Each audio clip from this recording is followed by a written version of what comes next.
Hey, it's Pastor Jay. I hope that you are having a wonderful Christmas weekend with your family and you're enjoying your time, maybe just watching this in your pajamas this morning.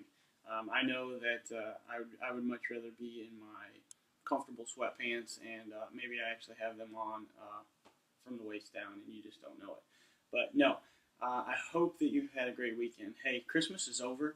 The hustle and the busyness of Christmas is now behind us.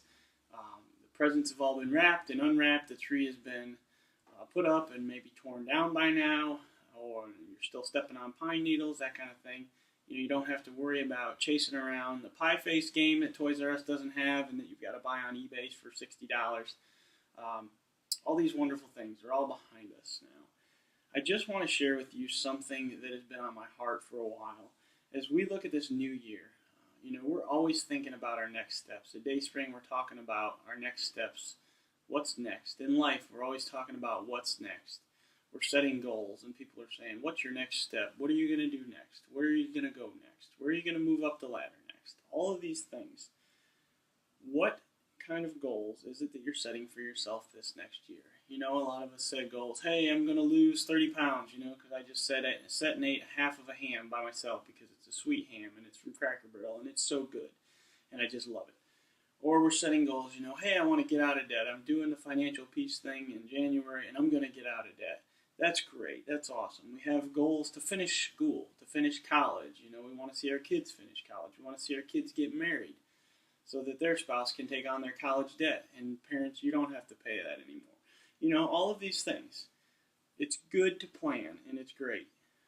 But I want us to take some time with our family today and ask ourselves this question.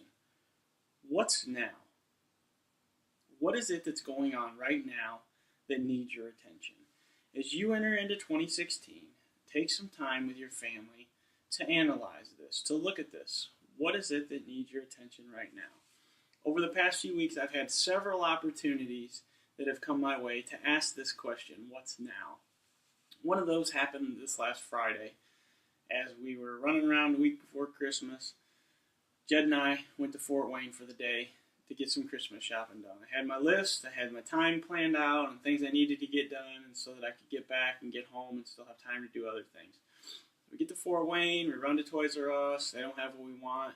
We go to a few other toy stores, can't find what we're looking for. So we stop for one of the most important parts of the day, and that's lunch. We went to Jersey Mike's. It's one of my favorite places. Awesome. And then from there, we headed down to Jefferson Point.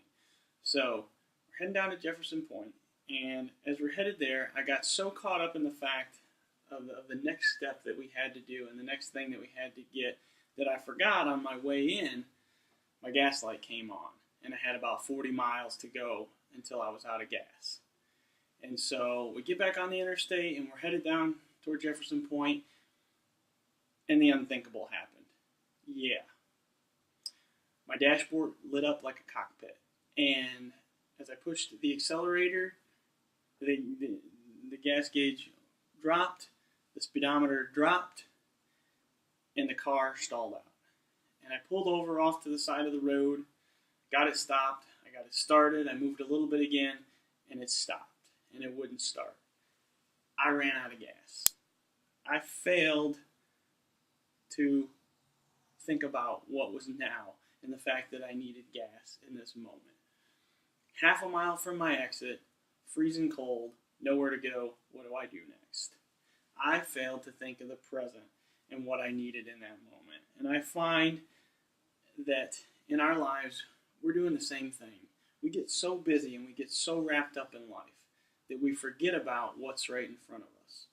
What are those things that are pulling us away from what we need right now in our lives? We're busy doing this, we're doing that, we're doing the other, and we fail to miss the warning light that goes off right in front of us. Right in front of us. What is it for you that's right in front of you that's your warning light? As we enter into 2016, is it your spouse? Is it your kids? Is it your grandkids? Is it the fact that your relationship with Christ needs to change? Is it the fact that you need a little bit more church in your life? What is it? What is it that needs to change? Matthew 6:34 tells us this. It tells us not to worry about tomorrow, for tomorrow will worry about itself. God put that there for a reason. He was talking about us worrying. And planning and going forward is great, and it's certainly great to make plans. But a lot of times we lose focus of what's right in front of us. And we need to ask, what is it that's going on right now in our lives that needs our attention? As we wrap this thing up, I just want to take some time. I want you to take some time, and I'm going to take some time with my family and talk through these questions that you're going to see on the website and that you're going to see posted at the end here. Take some time with your family to walk through these questions together. Take this seriously. Spread it out. Really talk about it. Be open to listen to one another. What is it that needs to change in your life? What is it that you need to think about? What's now that's going on in your life? I just want to thank you again so much for taking the time to join us this weekend. And don't forget to ask yourself the question, what's now? Hey guys! What are you guys doing? Alright, I'm off to spend some time with my family, and I hope that you'll do the same with yours. Merry Christmas! Merry Christmas!